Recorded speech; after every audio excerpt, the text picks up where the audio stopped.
managed to somehow finish everything up. We're finally on day 2. It took us one whole day to just do this much of it. So let's fast track this a little bit.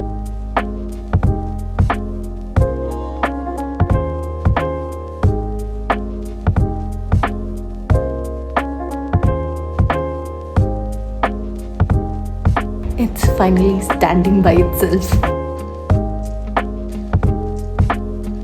We'll make little snowballs out of newspaper and stick it here like this. I just finished 4 rolls of tape and I still need more.